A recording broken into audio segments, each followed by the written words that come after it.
nekkoon également candidat à la présidence de 2019. waaw. Voilà, donc on me fait savoir que maître da ngay garder ligne bi on va écouter Ousmane Sonko en direct avec Alassane Baldé tout de suite.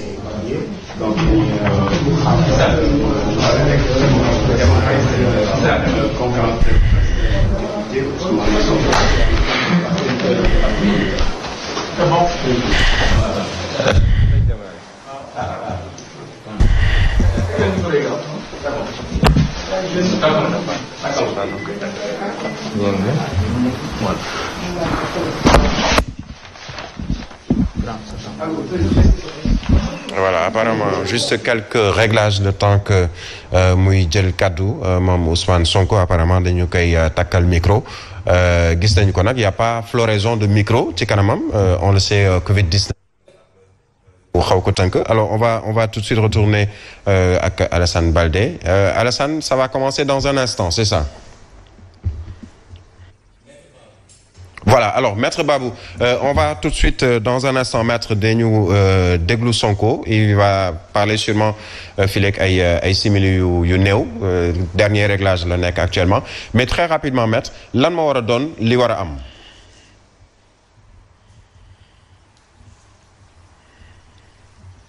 Allô maître.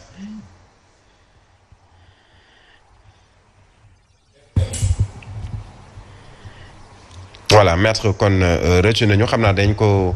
jot juste après ce point de presse cette déclaration de presse je le rappelle te mu am yenn ci ay presse yoo xam ne dañu leen tànn ngir mën a wax ak askan wi ci tuuma yu ñu teg ci ndoddam moom Ousmane Sonko alors ce sera tout de suite avec bu fekkee mën nañ jot Alassane Baldé justement qu'il nous campe le décor gannaaw gi ñu jox kàddu gi Ousmane Sonko puisque sa déclaration est attendue pour ne pas dire épié par pas mal de Sénégalais comme ni nga ko waxee Ablaye Mbow d'ici comme de la diaspora parce que coow li bari na te on sait que lépp nag dañ koy peut-être voilà ñu déglu Ousmane Sonko. di jéggalu presse bi yëpp ndax suñu sañoon comme niñ ko daan defee mu doon déclaration de presse bu yaatu. ma fàttali ni dañ leen convoqué tey pour def déclaration de presse doon déclaration de presse bu yaatu boo xam ne presse bi yëpp dina fi teew bu ngeen seetee suñu affiche bu njëkk suñu convocation bu njëkk dañoo convié woon ñëpp pour ñu daje suñu siège waaye bi ñu waxtaanee ak suñuy avocat lañ ñu ne jamono ñu toll dañoo war a moytu def li ñuy wax prêter le flanc mooy comme dañoo tere ay rassemblement soo wootee conférence de presse siège ndaw ñëpp dañuy daw si te mën nañ ñoo gàllankoor ci loolu moo tax ñu bàyyi loolu ma woo leen ngeen ñëw fekk ma tey fii sama kër ci loo xam ne du gudd baat yu gàtt rek laa ci bëgg a sànni ci kàllaama wolof teg ci kàllaama nasaraan daal leen di libéré ci jàmm di wax ni maa ngi gërëm sénégalais yépp commencé ngërëm gi di gërëm ci ñi ma gën a jege di ñi ma dëkkal samay soxna ñoom ñaar ñépp a ngi na le toog di leen gërëm di gërëm sama famille sama waajur bu jigéen samay frères et sœurs waaye samay mbokk ci ni mu gën a yaatoo muy mbokk ci dëkk yi ma cosaanoo muy mbokk ci gox yi ma jóge di gërëm mboolem seen sénégalais yi nag di gërëm acteurs politiques de l'opposition yi ñoom ñépp mënuma nekk fii di lim parce que jàpp naa ni ñi nekk ci opposition tey amu ci koo xam ne témoigné wu ma seedeelu ma ab cofeel ak ab solidarité di gërëm waa société civile bi it ci taxawaay bu rafet bi ndax ñoom ñépp contacté nañ ma di gërëm samay avocat nga xam ne defe naa ñaari fan yii di ñu génn ba ñett yi daanaka ñu ñoo yendu ci liggéey bu xaw a métti loolu sax moo taxoon teelu ñoo àddu wax parce que mbir bu jibee tax doon mbirum yoon balaa nga ciy sori danga ciy wax ak ñi nga xam ne ñoom la seen xam-xam màcc ci loolu. am na ci ñoo waroon teew tey am gàllankoor ñoo nekkoon ba sànq 18h waaye maître Tall mi ñëw na teewal leen. di wax ni woo nañ leen ci waxtaan bu gàtt boo xam ne jàpp naa ni lu mun sa ñàkk la ñu wax ak Sénégalais yi. li tax tey nag mooy tey la ñuy doog a pare liñ doon waxtaan ak liñ doon tëral sama digganteeg ñi nga xam ne ñoom moo war a défendre ci li ñu nekk ni muy samay avocat. dëkk bi walla réew mi su ma nee réew mi nag mooy réew mi ci biir comme ñu ne ci bitim réew defe naa ñetti fan yi benn wax rekk moo ko lëmbe ba am na yeneen ak yeneen yu jiboon ci jamono yooyu kenn talatu ko waaye li gën a garaaw mooy comme dañoo nekk ci réew moo xam ne li tubaab di wax fait divers dafay occuper nit ñi bëri na ñoo xam ne ci farata la woon ci situation réew mi kenn talatu ko ngir wax googu wax ju toll noonu nag bu jógee ci réew ba yëngal réew ma yépp defe naa ñi mu concerné war nañoo jàkkaarloog Sénégalais yi wax ak ñoom. mooy ban wax mooy tuuma gu ñu teg ci deru Ousmane Sonko di chef de parti bu ñuy tuddee PASTEF di député à l'Assemblée nationale ne dafa siif ab gone gu jigéen. ni ko ki doon introduire waxee léegi kooku du wax ku ndaw ndax siif dafa am lu mu méngool ci tëralinu yoon. ñu ne nag dinañ ci joxe suñu version wax ak Sénégalais yi ci wax joo xam ne dañoo bëgg mu lalu ci dëgg. bëri na Sénégalais yoo xam ne walla li ci ëpp ci Sénégalais yi kenn mënul dugal seen bopp ni Ousmane Sonko siif na nit. ci li ñu gis ñun ci waxtaan yeeg ci commentaire yeeg ak yu mel noonu la ci ëpp kenn mënul dugal seen bopp ni Ousmane Sonko mën naa siif nit. surtout ci anam gi ñu ko waxee Ousmane Sonko dem na ci bërëb génne ñaari fetal joxoñ ko nit ne ko di nga tëdd ak man forcé walla ma boom la. loolu gëw ma ni am na sax ab sénégalais boo xam loolu mën na dugg ci boppam. waaye li ci gën a yéeme mooy defu ko benn yoon da koo def dem ba mu neex ko mu dellu siwaat ak ay fetalam joxañaaj ko même personne bi imposé ko li mu koy imposé génnaat dem yoonam ba mu neex ko mu ñëwaat def ko ci bërëb boo xam ne la fa nekk ci ay nit nu mu tuuti tuuti war naa mat juróom benn wala juróom ñaar. loolu lu yéeme la moo tax gëw ma ni am na sénégalais boo xam ne loolu mën nañ ko dugal ci boppam. mu des nag bëri na sénégalais yoo xam ne la ñuy laaj ñoom mooy doonte gëmuñu ni loolu mën na am waaye moom Ousmane Sonko lan la doon def foofa ci bërëb boobu. loolu dinaa ci andi ay leeral. man am na loo xam ne bu mbir mi tërul woon nii duma ko mës a wax ndax bëri na ñu may àndal te xamuñu ko waaye nag ñi ma jege dëgg dëgg dëgg xam nañ ko mooy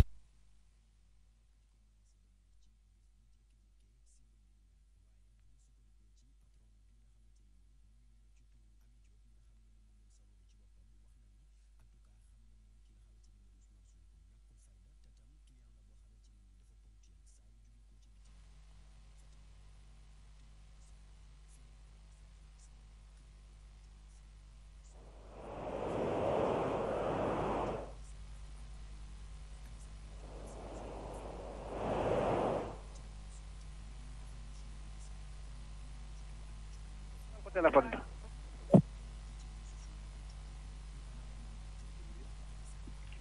boo xam ne ay médecins ak orthopédistes ak généralistes ñoo may suivre te bu ñu demee ca egg ca dinañ leen woo ñu ñëw seede li may wax ci tribunal ba ñu loolu sonnalee nag lii lépp ñooy gis dossier médical la ci ay IRM ak ay yeneen yu si mel noonu ba mu ñu sonnalee ñu nekk di def ay gëstu ba 2007 orthopédiste bi ma doon suivre nga xam ne bu ma waxagum turam tey daal ma ne lii di la sonal dafa am lu mu àndal il faut nga am yooy def yoo xam ne ay xeetu faju la parce que du yoo xam ne dañ koy faj nii ci médecine na nga xam ni dooy topp la ci ca àdduna waaye am na yow ñuy def pour soulager ko pour wàññi douleur bi yooyu mooy lan mooy benn demal di def natation looloo andi woon ma dem inscrire olympique club. ma dem inscrire olympique. ñaareel bi. ndax man sportif laa mës a doon na ngay def sport waaye lépp luy sport de contact na nga ko bàyyi. karaté bi na nga ko bàyyi. football bi na nga ko bàyyi. basket bi na nga ko bàyyi. parce que àndul ak li ngay def. ñetteel bi mooy saa su la douleur yi sonalee da nga def séance de massage mu soulager la ñu commencé ci loolu 2007 laa commencé def des séances de massage jamono jooju ci benn cabinet bu nekk ville bu ñuy wax docteur Siklawi. ñuy wax docteur Siklawi. dafa def ay séances de massage. diggante boobu ak tey tenté nañu façon séance de massage bu ne. moo wax ni loolu bi may gën a nekk ndaw sonaloon na ma ba sama waajur bu jigéen fu ne yóbbu na fa ba bi ma ciy fàttaliku sax ay graisse yu yeew lañ ko mus a wax ne ko comme yeew yàlla may na ko gannaaw goo xam ne dafa nangu da ngay dem ut graisse yu yeew di ko diw jamono jooju soo buggee jënd kii bu graisse bu yeew bu ndaw bi 3000 francs la woon mu woon lu métti ñu koy ut di ko ci diw. donc commencé naa massage cabinet docteur Siklawi di ci am ay amélioration mujj gi ñu boole ma ak chinois yi nekk fii Fass may dem foofu ñu may defal li tubaab di wax acupuncture mooy puso yooyu nga xam dañuy jël di ko jam sa gannaaw pour wayal deret bi ak pour yenn neer yi ak yenn muscles yi ñu fexe ba mu bàyyi bañ a jàpp ma def fa séance yu bëree bëri waaye noonee ñu doon am résultat boo demee ba ci biir gis ni mbir mi amatoo ci résultat bi nga bëgg ñu boole ma ak benn kiné boo xam ne fële centre international athlétisme bi nekk HLM Grand Médine la ma doon recevoir di ma defal ay séance ñu koy def di ko def ba kooku xëy tukki génn réew mi noonu ba daaw toog naa ab diir nag defuma massage ba daaw ma feebar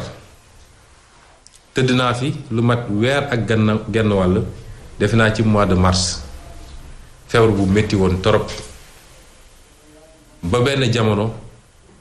ma envisagé woon sax génn réew mi ñii ma toogal nii xam nañ ko samay soxna xam nañ ko parce que dañ ma ne woon am na loo xam ne ci li am ci sa cervical yi mën nañ ko opérer léegi te du am risque bi ma demee gis samay médecin dañ ma ne bul jël risque boobu mukk parce que gis nañ ñu essayer laal loolu ci ay opération fa la ñu jógee tétraplégique ba léegi wala ñu paraplégique parce que dafa jege trop yenn nerfs yu sensibles yi waaye hygiène de vie bi ñu la santoon na nga dellu ci loola ndax nee nga ñu gëj ngaa def say séance de massage yu demee noonu bañ ci jógee suñu benn médecin docteur Cissé moo ma ñëw jël fii sama kër yóbbu ma fii ci corniche bi gannaaw Imotsen am na fa benn complexe bu fa ne du ma tudd borom waaye xam ngeen ko ñu dem foofu muy complexe bu macha allah ñu nañ dem essayer foofu bi ñu demee def fa benn séance ñu am foofu benn masseur coréen bu ay ñu def fa séance bu baax ba ñu paree war a fay bi ñu ma waxee lañ fay wax dëgg yàlla baax na trop macha allah waaye benn séance de massage nga war cee fay lu ëpp 200 000 francs ca laa ni docteur man opposant la aw ma xaalis loo xam ne war naa ko def nu mu tuuti benn yoon ci weer wi mënuma ci fay ay 200 000 francs ci la ma sama benn xame ñu ciy waxtaan mu ne ma man de am naa fu may defee fii samay séance te institut bu légal la am ay kayitam reconnaissance su état di institut bu set institut bu responsable te ka ko moom ak jëkkëram ak ay doomam ñoom ñëpp ñi ngi dëkk ci biir ma ne ko loolu de war naa dem xool bu ma demee xool bu méngoog li ma xalaat ma dem def foofu samay séance ba ma demee ñu recevoir ma visité ñu xool dugg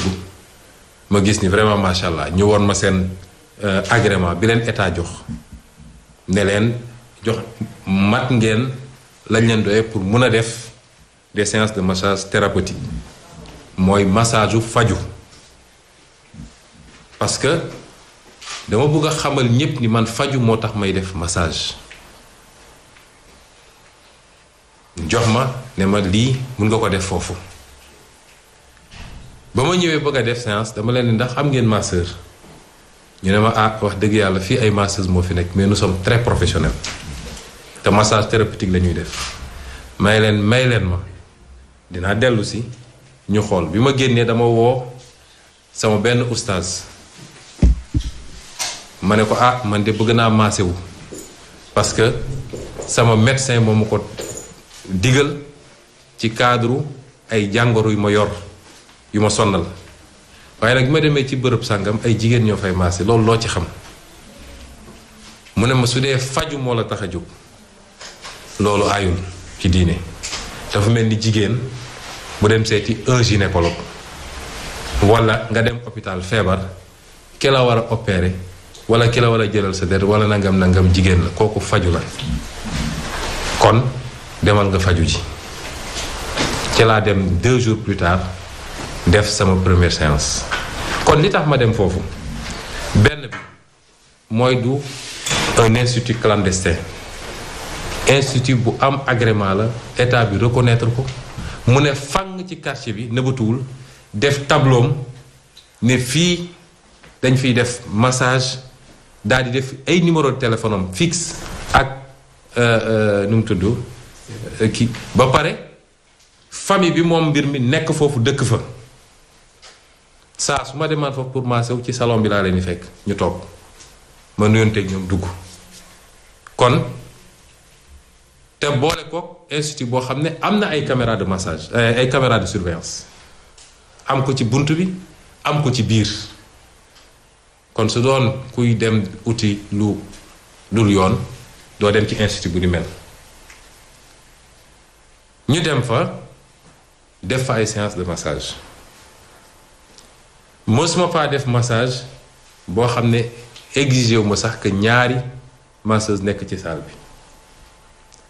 ba bu mujj boobu ñuy wax nii ñaari nit ñoo nekkoon ci salle bi ñoo ma massé kon defuñu fa woon lu bon te mosuñu ko faa def dañoo dem pour faju ji ci cadre boobu la ñu fajoo dem suñu yoon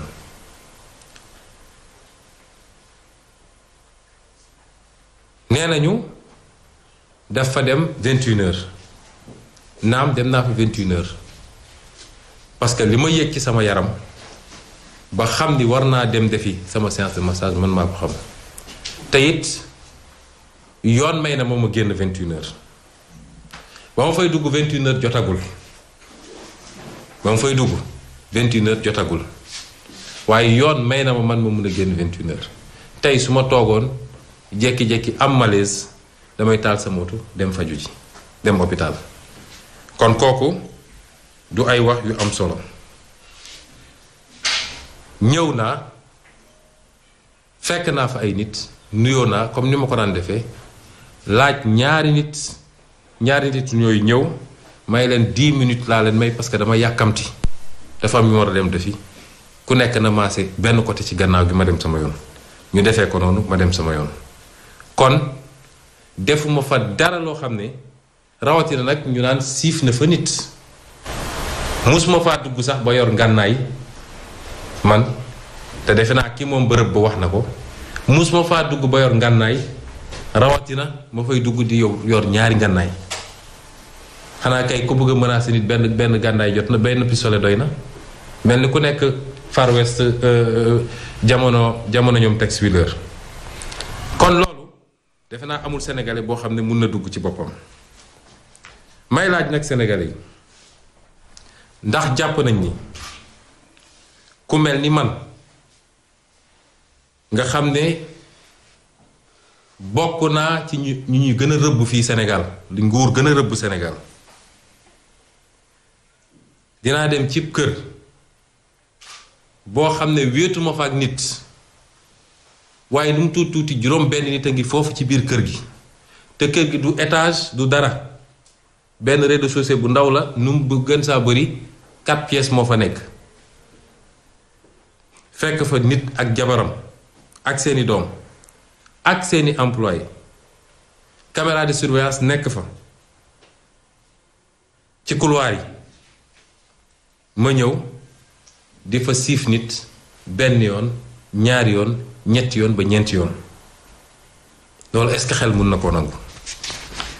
ba tax nag li ma bëgg a wax Sénégalais yi mooy lii ab complot la ab complot la boo xam ne ki ko suuxat te du kenn ku dul Macky Sall moom ci boppam du koo xam ne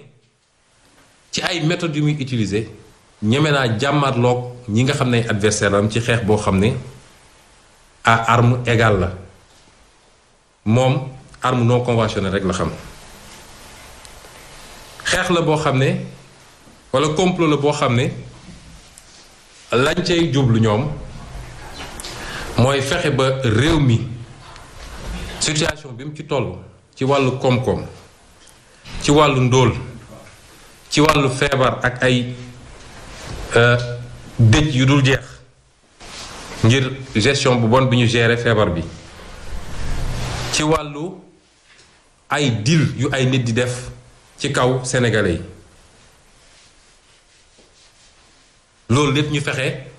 ba complot bi mun koo muur ba sénégalais yi dootuñu am jot lu dul di wax ci Ousmane Sonko siif na Ousmane Sonko siiful looloo tax pour essayer wane ni mbir mi du mbirum politique waaye c'est une affaire civile moo tax ñu jox consigne seen militant yépp ne leen bu ci kenn addu du ñu ci leen wax rek ne leen c'est une affaire civile waaye c'est une affaire privée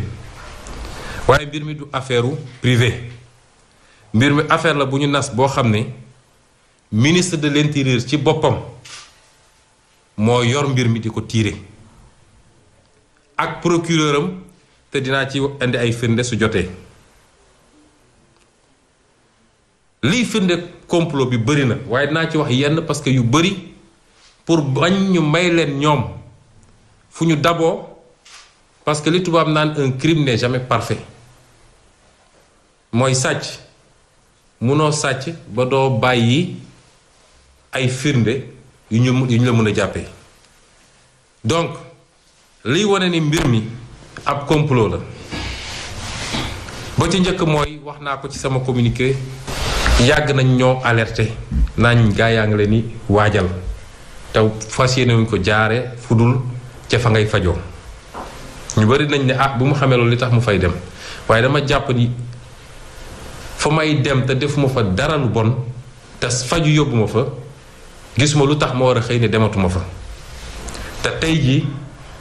damay continuer di fa dem di faju ba keroog yàlla di ma sang suuf dinaa def samay massage parce que dafa ànd ak sama santé ñaareel bi mooy lu ñu ne viol répétitif mooy ñëw na siif ñëwaat siif te kañu ne siif nañ ko kër gi mu nekk nit ñu bari nekk fa kenn mësul dégg yuuxu kenn mësul dégg xeex kenn mësul dégg xosi te mësul génn ba wax patron wala mu wax ñi mu nekkal ni dañ maa siif loolu xel mën na koo nangu te kuñ ne dañ koo siif ak fetal ci loo xam ne it moom dong nekkul woon ci biir di maase loolu xel mënu koo nangu. ñetteel bi mooy ku liir plainte ba ñu bind ñoom waxuñu kañ la siif bi am waaye contradiction yi ci am bëri na parce que nee na démb la le 2 la ñu bind seen plainte déposé ko le 3 te dem na ba wax benn affaire boo xam ne affaire bu xorom la ndax nee na pas plus tard que hier ça veut dire le 1er yónnee na ab message ne xaaral ma maa ngi ñëw. je les mettrai au défi def nañ seen réquisition def nañu lépp duñ leen mus a génneel benn message bu Ousmane Sonko envoyé neen xaar leen maa ngi ñëw la ma ci xam sax fi mu toll nii daf ñoo reetaanloo ndax def nañ seen réquisition ba ñoom xam nañu kan moo envoyé woon message boobu ku sori ak Ousmane Sonko. ñeenteel bi mooy pression yi nga xam ne ña ngi koy teg tey ndaw si nga xam ne moom salon bi fitnaal yi ñu koy fitnaal ndax dañoo defar li ñu defar yépp ba foog ne mbir mi ñoŋe na mu am benn seede boo xam ne dafa ñëw yàq lépp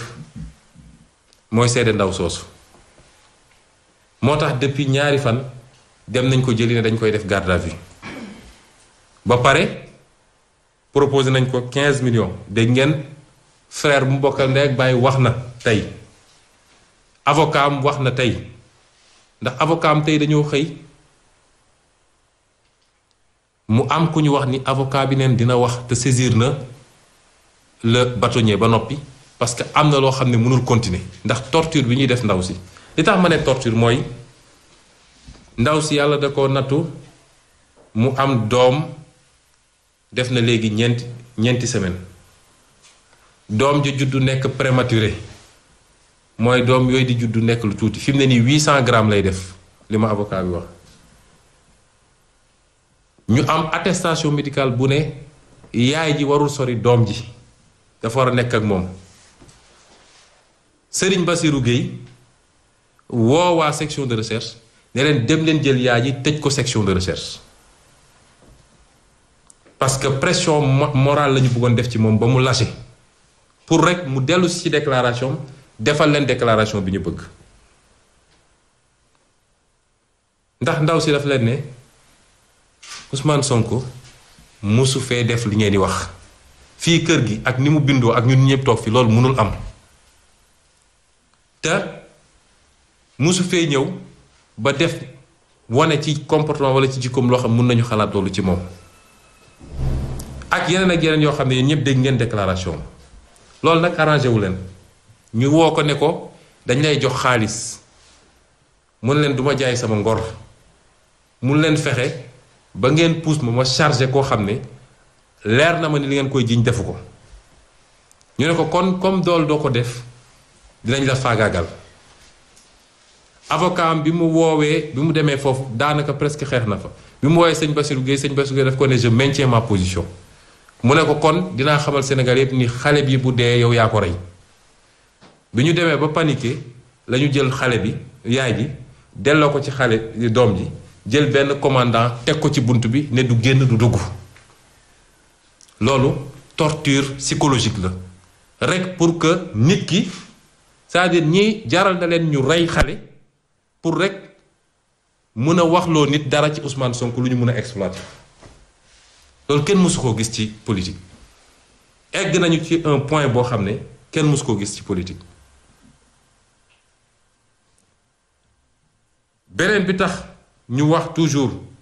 ci complot mooy yéen ñëpp dégg ngeen déclaration bi gérante bi def beneen masseuse bi confirmé ko ni moom ay nit la doon waxal ci biti keroog bi ma paree ba génn dafa ne ñu ñëw leen jël si ma ñu ñëw ànd ak seeni ñaari kat yu ñuul kukk à 22h ci couvre-feu bi yenn ko yóbbu ko vers une destination inconnue ba le lendemain ñuy doog a dem déposer plainte le surlendemain mu dem brigade de recherche foog ngeen ni ku ñu violé dina doxee noonu lan la séq ak ñi ko yóbbu ku mun a circuler heure boobu am na loo tekk ci réew mi ba ñu mun laa bàyyi nga dem lan la def ak ñoom bi mu demee ba ñu war a mun a ñëw dellu si naan viol am na ak nangam waaye loolu day ware ni complot la parce que waruloon génn fi mu ne fa la waroon fanaane foofu la mus a fanaan depuis couvre-feu bi commencé ba léegi ni ñu la mun a woote ay nit ñu jël si la ci heure boobu nga dem ñu yóbbu la à une destination inconnue am na lu ñu ci xam sax waaye duñ ko waxagum comme ni ñu ko waxtaanee ak avocat yi pour dem def li ngeen di def.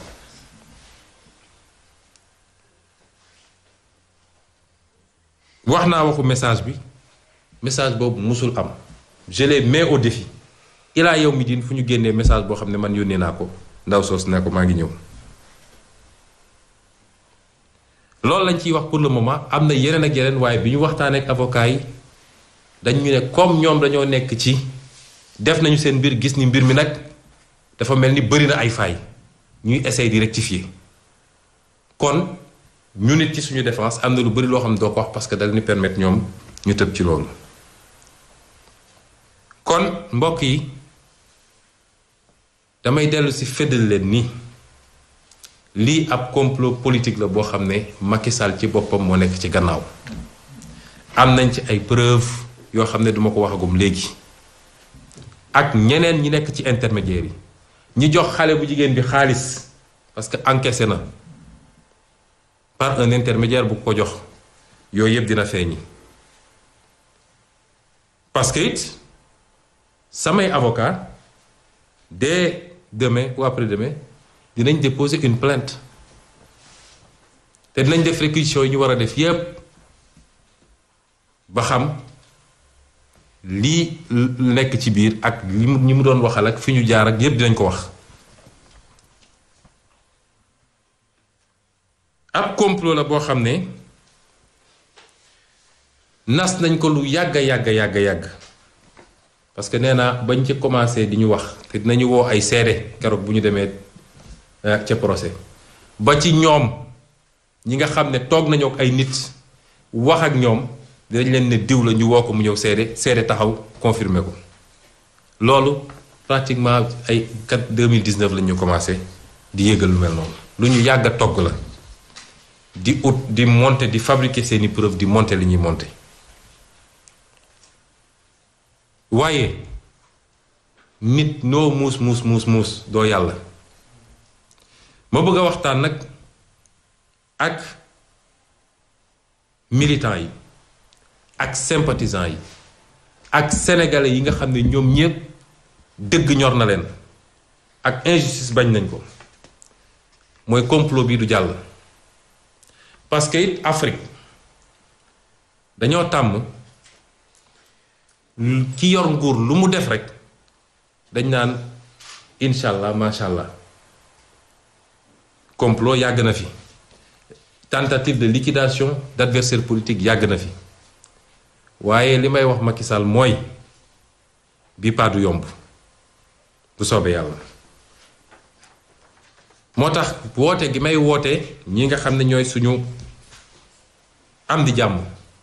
suñuy soppe suñuy militant ak bépp sénégalais boo xam ne dëgg ñor na la mooy lii nga xam ne moom la ñuy togg fi mu toll du dara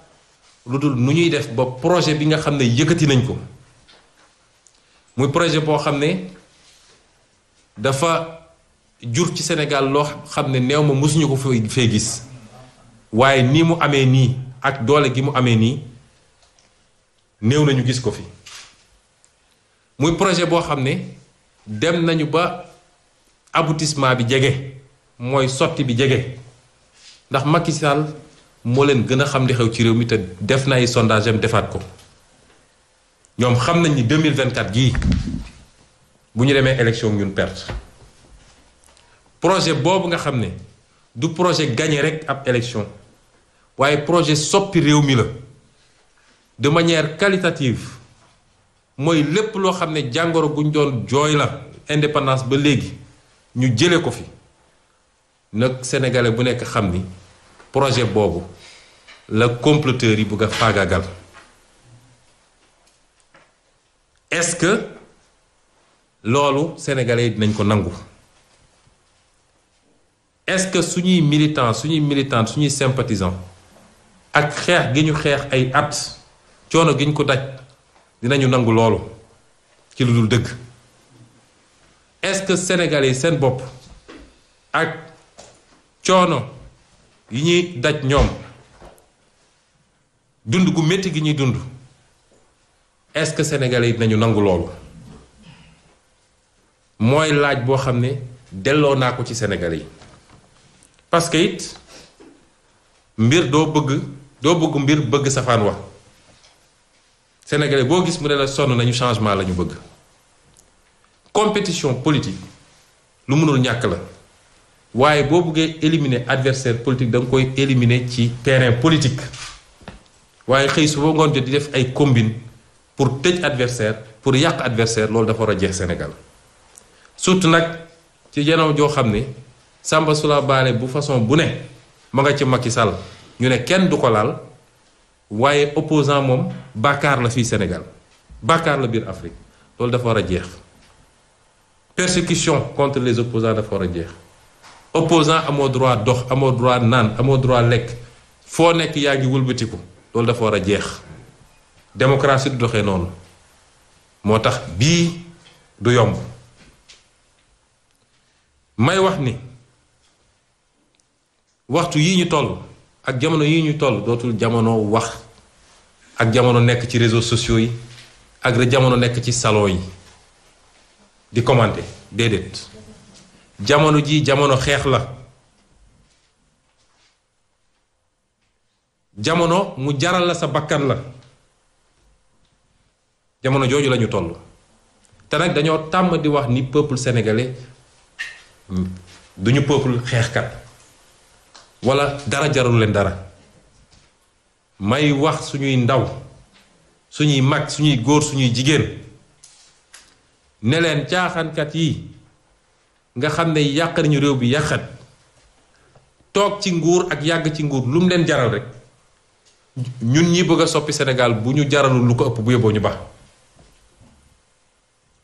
dootul ay commentaire ci li ma leen wax ak li ma diglanteeg yéen ci ay idée ak projet bu ngeen si gisagu leen ci coppite du ngeen ko gis mukk loolu moo nekk en jeu du leneen kon nekkuñu suñu premier épreuve ñun ba ñu dooree ba léegi sama dossier radiation jaar na fi mu ne woon coow bu lëmbe Sénégal ñu jógee foofu dossier pétrole bi ñëw doon coow ju lëmbe Sénégal ñu jógaat foofu dossier 94 yi ñëwaat 94 milliards ñépp ne Sénégal Sonko kaso la jëm ñu jógee foofu lii ñëw waaye dama bëgg a xamal nit ñi ni lii dafa bokkul ak yooyu weesu yépp donte yooyu dossier yu mag la woon ñun épreuve yi ñuy daj nattu yu ñuy daj ñoo ñuy màggal ñun parce que dañoo judd ci xeex raam ci xeex ba egsi fii xeex lañu xam waaye nañu xam ni lii moo war a nekk xeex bu mujj wala avant dernier combat balaa ñuy tri lu leen jaral mbir mi jaral nañu ko jaral ci foofu lañu toll waruñu wone benn signe de faiblesse waruñu nangu ku ñu xoqatal waruñu nangu lu ñu ragal lu leen mbir mi jaral nañu ko jaral donc ñun ñépp ñi concerné mbir mi affaire bi concerné kuy sénégalais te dëgg ñor la woo nañ leen ci xeex bi ne leen nag du kii moo war a jiitu kale yem ci kale topp ci ñun ñëpp dañu war a nekk ci même ligne bi jàmmaarloog Macky ak nguuram parce que Macky loolu rek la xam ku yaakaar ni Macky ay droit la xam ay procédure la xam yoonam newu ci gis nañ fi mu jaar ak Khalifa Sall respecté wul droit respecté wul procédure gis nañ fi mu jaar ak Karim respecté wul droit respecté wul procédure gis nañ fi mu jaar ak keneen pourtant ay nitam bi ñu leen fi jàppee ñii di luxus xaalis ñii këpp ay kees noonu lañ leen bàyyi ñu dem seen yoon kenn respecté wul procédure kon bu ñu yaakaar ni Sénégal yi la wax ñu ne la waaw droit nii nangam Macky xamul luy droit Macky rapport de force la xam di wax tamit nii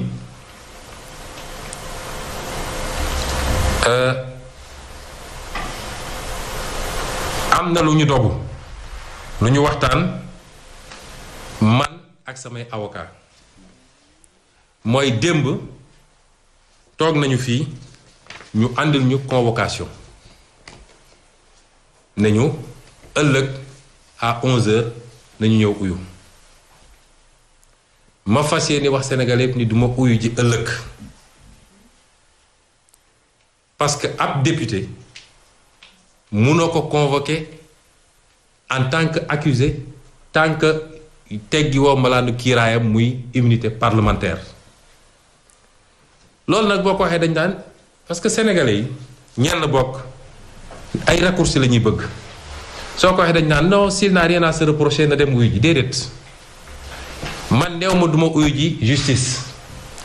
amul ku ko sañ a wax citoyen la waaye la loi elle est faite pour être respectée bu dee dañu bind noir sur blanc ci règlement intérieur assemblée nationale ni ab député bu nekk en cours de mandat pour nga entamer des poursuites wala nga koy woo di ko et cetera il faut nga saisir assemblée nationale te loolu mun nañ ko def ci ñaari fan ñetti fan une semaine parce que ñoom ñoo seen majorité su dee loi da koo wax waruñoo tàmbal nit ñi ni mën nañoo jalgati loi saa su leen neexee bu dee loi dafa wax loolu noonu lañ ko war a defee buñ ko defee am seen levée d'immunité parlementaire à 10h à 10h05 maa nga foofu uyu leen mais fii rek defuñu ko duma dem uyu ji leen comme nag parce que ci réew mi la ñu dëkk te Sénégalais yu baax ak patriotes yi ñu ngi fépp comme am nañu firnde ni moom Serigne Bassirou Gueye nee na leen suba bu Ousmane Sonko ñëwee na ngeen ko jàpp mandat de dépôt immédiat parce que la ñu bëgg mooy fexe ba làq ma ba dootuma mun a wax loolu tax ñu wax tey jàkkaarloog Sénégalais yi wax leen suñu version loolee moo tax ñu ne nañu respecter la procédure de levée de l'immunité parlementaire waaye xam nañ am nañu sañ-sañu suba ñu envoyé fii toute une armée comme ils ont l'habitude de le faire pour ne dañuy ñëw cueillir Ousmane Sonko de force en violation de la loi loolu nag bu ñu ko defee nous résisterons par tous les moyens possibles te di woo ci résistance boobu ñépp it parce que réew dafay tegu ci yoon mbokk yi lii laa leen andiloon bëggoon leen ko wax dinaa leen ko faram-fàcceel ci version tubaab parce que ñi ñuy topp ak ñi ñuy déglu dafa bëri fu ne ci Afrique fu ne ci Europe ñoo xam ne duñu sénégalais jot naa ci ay message ak ay woote donc après avoir remercié nos amis de la presse ici présents et surtout m'excuser auprès de tout le reste de la presse pour n'avoir pas pu les réunir tous. Vous voyez qu'on n'a pas beaucoup d'espace, mais surtout pour respecter les mesures édictées en termes d'éviter les rassemblements. J'aimerais avant tout remercier les Sénégalais de tous bords. Remercier d'abord mes proches, mes épouses, ma famille, au sens restreint comme au sens large, mes amis, mes camarades de parti, militants, militantes, sympathisants, qui n'ont cessé de s'inquiéter, mais surtout de s'inquiéter de la situation et de demander les consignes. Remercier toute la classe politique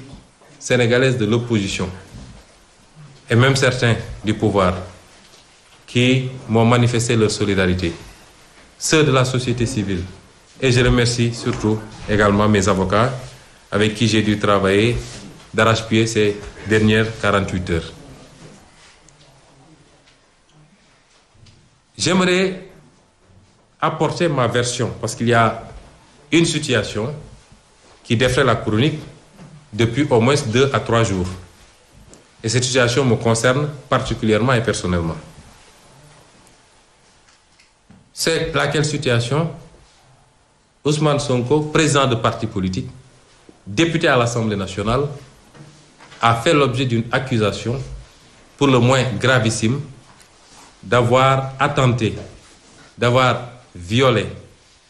une jeune femme en pointant sur elle des armes en plus, avec étranglement et tout ce qui s'ensuit. Je ne doute point que aucun Sénégalais ne peut, même ceux de mauvaise foi qui sont de l'autre côté, ne peut admettre que cela ait pu se faire. Aucun. Par contre, il y a un questionnement qui revient souvent.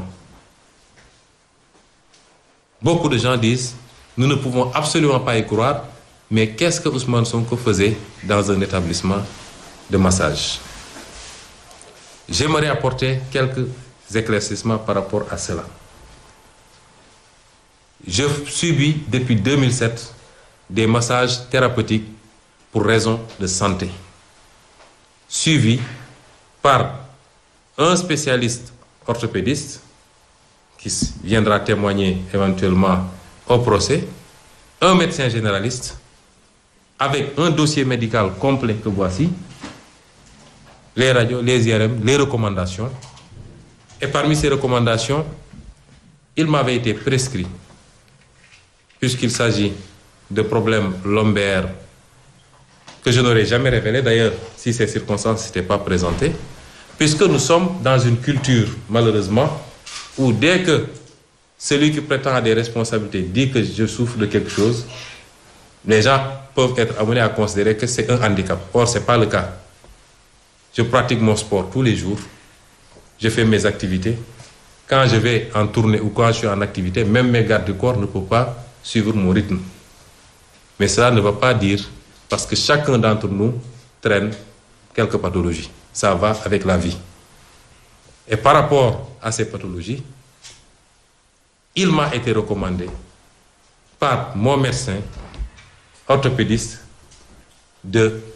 suivre un régime, une cure qui consiste à maintenir la pratique du sport, mais à arrêter tout sport de combat, ce qui m'a amené à arrêter la pratique des arts martiaux que j'adore, du football et de tout sport de contact. Mais de continuer un sport soft, où je fais mon vélo, je fais mes exercices au sol, ainsi de suite, pour me maintenir. Deuxième recommandation, faire de la natation régulièrement, puisque ça permet de renforcer le dos, les muscles lombaires et d'améliorer éventuellement ou de réduire la souffrance. Et la troisième recommandation était de faire régulièrement des séances de massage thérapeutique pour libérer les muscles et évidemment atténuer la douleur que je ressens, surtout en position assise. Et je peux vous dire que là où je suis assis, je sens cette douleur parce que j'ai été soumis depuis quelque temps à un rythme assez effréné. C'est cela qui nous a amenés à commencer des séances de massage depuis 2007. Séances qu'on avait démarré au cabinet du docteur Siklawi. Tout ce que je dis est traçable. Qu'on a poursuivi après avec des séances d'acupuncture et de massage chinois que je faisais ici à la Médina. Ensuite, avec un spécialiste qui était un kiné de l'équipe nationale d'athlétisme, qui m'a suivi jusqu'à son départ du pays. Et après, on a eu des flottements. J'avoue que l'année dernière, et tous mes militants le savent, tous mes proches le savent, j'ai pu souffrir de cela, ce qui m'a alité pendant 1 mois et demi, où je n'ai pas pu faire d'activité pratiquement. parce que je ne suivais plus le régime. Il a été question à un moment donné de sortir du pays pour aller subir des interventions chirurgicales. Personne n'ignore, en tout cas parmi mes proches, même mes deux épouses assises à côté, savent que je subis des séances de massage thérapeutique. Ce n'est pas un secret ici. Ce n'est pas quelque chose que je cache, mais ce n'est pas quelque chose que je vais crier sur tous les toits, parce que chacun d'entre nous a ses pathologies, il va voir son médecin, il n'a pas besoin de dire à tous les Sénégalais que j'ai telle ou telle pathologie.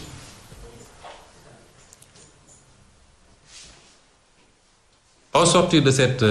crise que j'ai eue l'année dernière, au mois de mars-avril, j'ai été voir les médecins, j'ai été suivi pendant longtemps, qui m'ont déconseillé d'aller subir cette intervention parce qu'elle était risquée. Et que, puisque des gens ont pu faire des interventions similaires et sont retrouvés avec des paraplégies ou des tétraplégies, ils m'ont recommandé de respecter le régime qu'ils m'ont donné, notamment la pratique quasi quotidienne d'un sport, mais millimétré, les cours de natation et de reprendre les massages. Un ami médecin, Dr Ousmane Sissé, est venu me cueillir ici pour m'amener dans un cadre qui se trouve ici sur la corniche, un très bon cadre où j'ai pu subir un premier massage avec un Coréen. Mais à la fin du massage, quand il s'est agi de payer, quand on nous a donné la facture qui dépassait les 200 000 francs, j'ai dit, quand on est sorti, j'ai dit au docteur que je ne peux plus revenir ici parce que je n'ai pas de quoi payer des séances de massage à 200 000 francs. C'est en ce moment qu'une connaissance m'a parlé de cet institut en me disant que lui-même faisait les séances là-bas et que c'était un institut agréé par l'État, parce que c'est important, qui a pignon sur rue, qui n'est pas clandestin,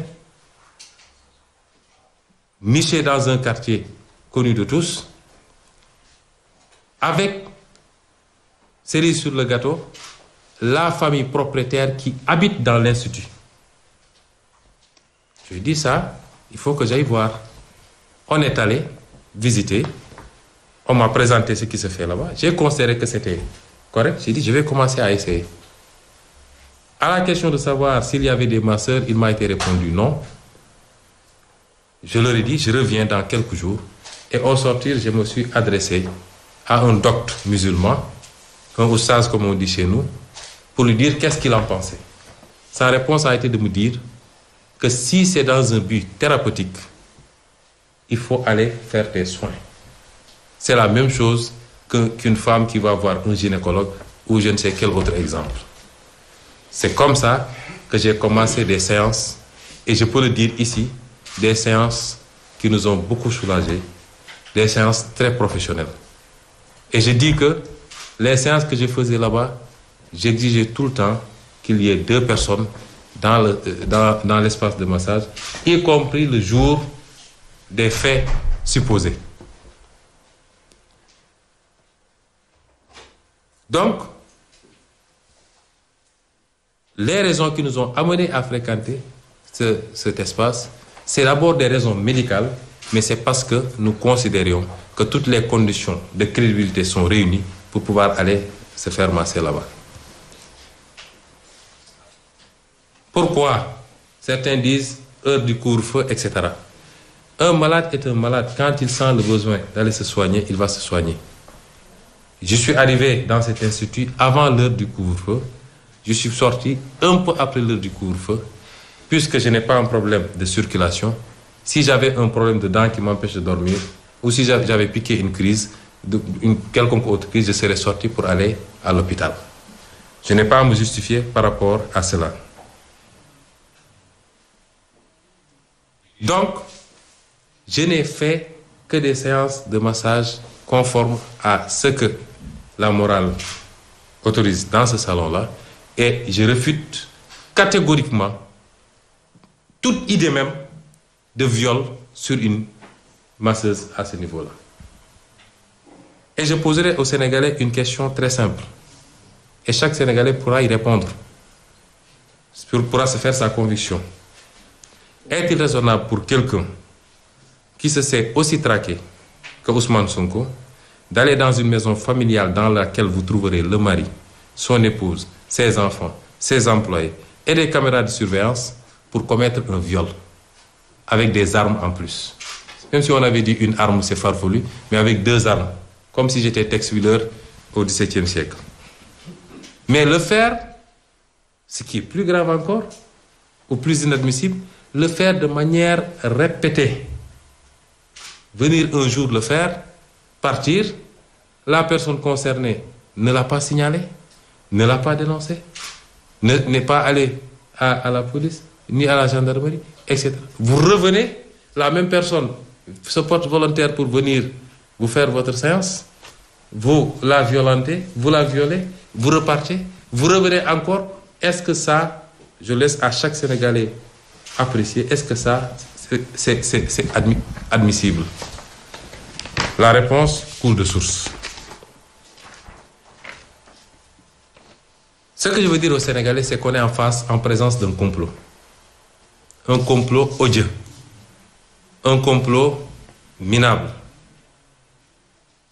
C'est une lâche cabale. Aussi lâche que son commanditaire en chef, qui n'est personne d'autre que Macky Sall lui-même, qui a la trouille face à ses adversaires politiques, malgré les moyens d'État dont il dispose. Pendant que le pays sombre dans la récession économique et que la maladie fait des ravages avec son cortège funèbre, puisque très mal géré par lui et son équipe, l'irresponsable président ne pense qu'à comploter. C'est une machination organisée directement depuis le ministère de l'Intérieur, avec un rôle, depuis le déclenchement, un zèle extraordinaire du procureur Serigne Bassirou Diagne. Serigne Bassirou Gueye. Et leur directive, la directive qu'ils ont adressée à tous leurs militants, de ne pas en parler au motif que cela relève d'une affaire privée, n'est qu'un aspect du complot et de sa stratégie pour lui enlever tout caractère politique. Mais j'ai dit qu'on est en présence d'un complot politique. Je vous donnerai quelques preuves de ce complot. Nous en avons beaucoup, mais après d'âpres discussions avec les avocats et par rapport à la suite de la procédure, mais surtout pour ne pas leur donner les moyens de se rajuster. Parce que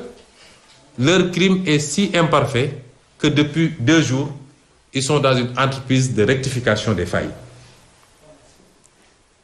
Je vous donnerai parmi les preuves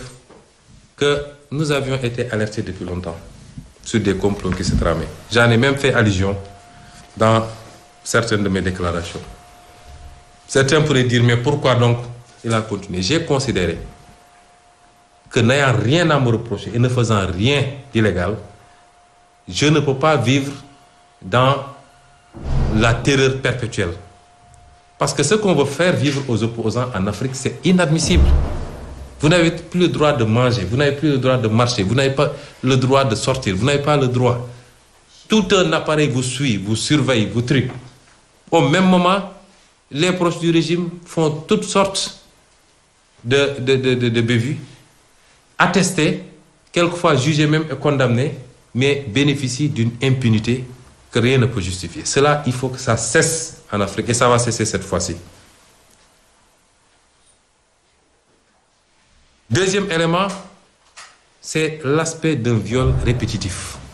avec 2 armes à feu, dans un cadre où il y a pratiquement une dizaine de personnes. Il n'y a pas de cri, il n'y a pas de bagarre, il n'y a pas de dénonciation.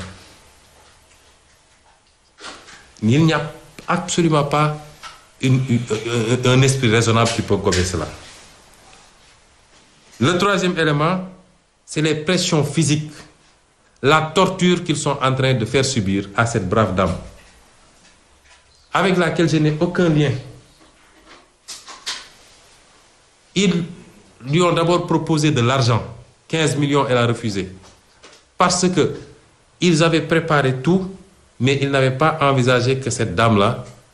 puisse garder sa dignité et faire une déposition de cette sorte. Et depuis lors, ils mettent la pression pour qu'elle change de déclaration. Et ils l'ont fait passer maintenant de témoin à accusé. Ils lui ont proposé 15 millions, elle a refusé. 30 millions, elle a refusé. 40 millions, elle a refusé. Son avocat l'a dit ce matin.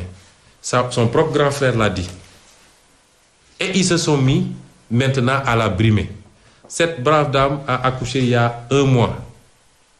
D'après ce qu'on m'a dit, c'était fin décembre. D'un enfant prématuré qui fait aujourd'hui, après 1 mois, 800 grammes. Il y a une attestation médicale qui dit que cette femme ne doit pas être séparée de son enfant. Serigne Bassirou Gueye demande à ce que la section de recherche aille cueillir cette femme-là pour la mettre en garde à vue parce qu'il y a une torture morale qu'ils veulent mettre sur cette femme-là pour l'amener à changer sa déclaration. C'est inadmissible dans un pays comme le Sénégal.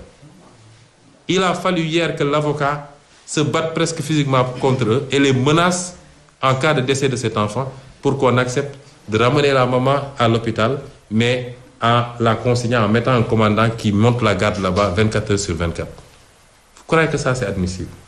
Et je prends l'opinion à témoin. Ils seront, s'il advenait quelque chose de déplorable par rapport à la vie de cet enfant, ils en seront les seuls responsables. Et tout cela uniquement pour avoir Ousmane Sonko. C'est extraordinaire qu'on puisse en arriver à ce niveau-là dans un pays comme le Sénégal. Donc cette pression qui a amené son propre avocat, après avoir saisi le bâtonnier, à prendre son courage à 2 mains pour sortir et parler, c'est inadmissible, mais ça atteste une fois de plus que c'est un complot. Les communications relatées par 2 témoins, les 2 témoins, les communications que la personne, la supposée victime, entretenait avec des gens de l'extérieur qui sont venus nuitamment, au-delà de 22 heures, avec des 4x4 pour la récupérer et pour l'amener vers une destination inconnue, atteste également la thèse du complot. Le mensonge énorme de dire, et ça figure dans la plainte, que moi-même j'ai envoyé un SMS pour dire j'arrive. Ce qui est paradoxal d'ailleurs, le violeur qui dit à la violée, j'arrive à celle qu'il va violer, j'arrive, attendez-moi. Il ne sera jamais établi. Ils ont fait toutes les réquisitions. Ils ne vous sortiront jamais un SMS que Ousmane Sonko a envoyé pour dire j'arrive. Nous n'en dirons pas plus, comme je l'ai dit, sur recommandation de nos avocats. Mais oui, je confirme, c'est une machination politique pilotée par Macky Sall lui-même, mais aucun subterfuge juridique ne la fera passer. Nous ferons face, nous nous battrons sur tous les fronts sans exclusion. Et je ne doute pas de la victoire finale comme lors des autres attaques dont nous avons été l'objet par le passé. Que ce soit l'histoire de ma radiation de la fonction publique, la plainte supposée de Franck Timis sur l'histoire du pétrole, la mise en scène de l'Assemblée nationale dans l'affaire des 94 minards et la plainte pour diffamation jusqu'au dernier épisode avec la menace de dissolution de notre parti politique simplement parce qu'on a opéré des levées de fonds. Ce que j'attends de nos militants, ce que j'attends de nos militantes, de nos sympathisants et nos sympathisantes, ce que j'attends de tous les soutiens politiques, société civile, ce que j'attends de tous les Sénégalais épris de justice et de vérité, c'est de leur dire d'abord, ne vous y trompez pas. Ce qui est en jeu, c'est l'aboutissement de notre projet pour 2024. Un aboutissement si proche. Macky Sall le sait, lui qui a commandité des tonnes de sondages d'opinion. Accepterez-vous que ce pourquoi vous vous êtes durement battu depuis des années et qui se profile à l'horizon soit annihilé non sur le terrain de la compétition politique, mais par de sordides besognes et de sordides manipulations. L'heure n'est pas au conciliabile, pour une fois. Nous avons l'habitude d'entendre que le Sénégalais n'est pas combatif. L'heure n'est pas au conciliabile, elle n'est pas aux discussions numérique, elle n'est pas aux discussions de salon, l'heure est au combat. Macky Sall ne connaît que le rapport de force, il n'en a cure du droit. Demandez à Khalifa Sall, demandez à Karim Wade, demandez. Macky Sall, ce n'est pas son problème, le droit. Nous avons grandi avec les épreuves. Nous sommes nés avec les épreuves. Nous avons rampé avec les épreuves et nous sommes arrivés là où nous en sommes avec les épreuves. Toute tentative de liquidation, nous l'avons vécue. Mais comprenez que cette fois-ci, ça va passer ou ça va casser.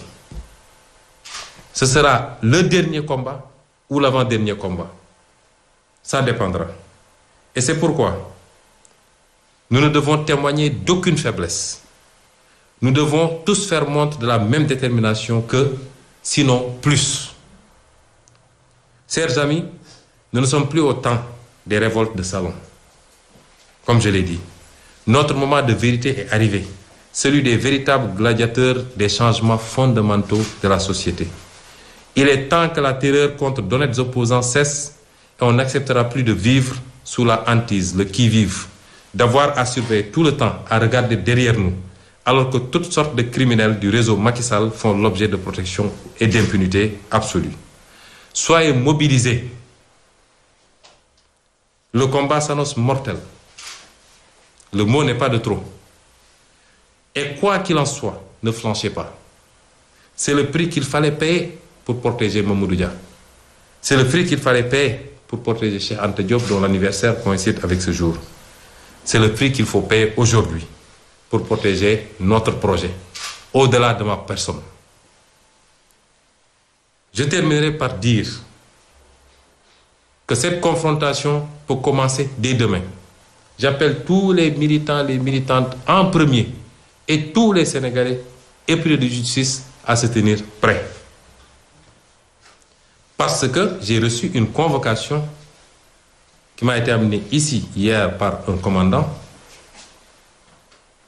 pour affaires me concernant à la brigade de recherche. Après concertation avec mes avocats, nous avons décidé de ne pas déférer à cette convocation.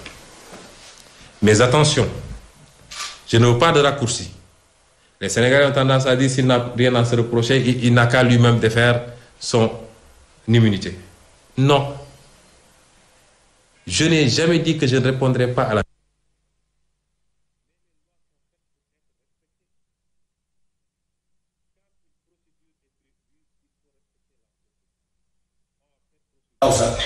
Or, cette procédure dit que vous ne pouvez pas convoquer un député en cours d'exercice de mandat.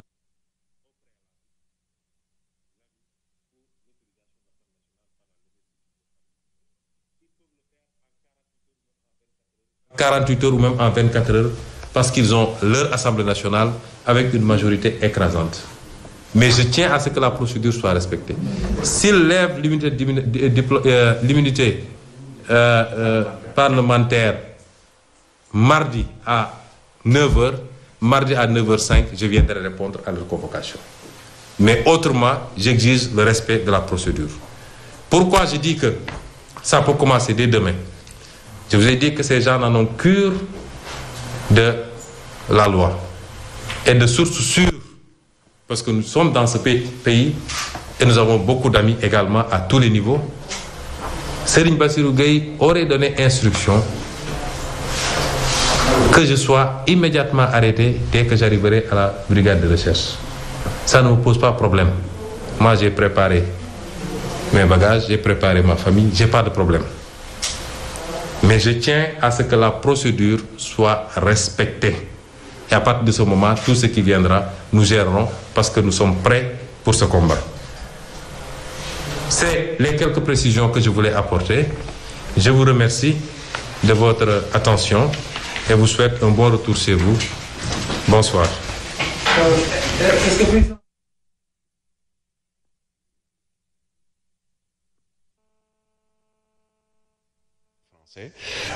Ousmane Sonko donc qui a fait cette déclaration, plusieurs points ou en tout cas yenn ci yu bari lu ñu mën a retenir benn bi bokk na ci mooy ni d'abord du dem déférer ci convocation bi nga xamee ni déjà confirmé na ni suba à 11h lañ ko convoqué ca gendarmerie mais nee na du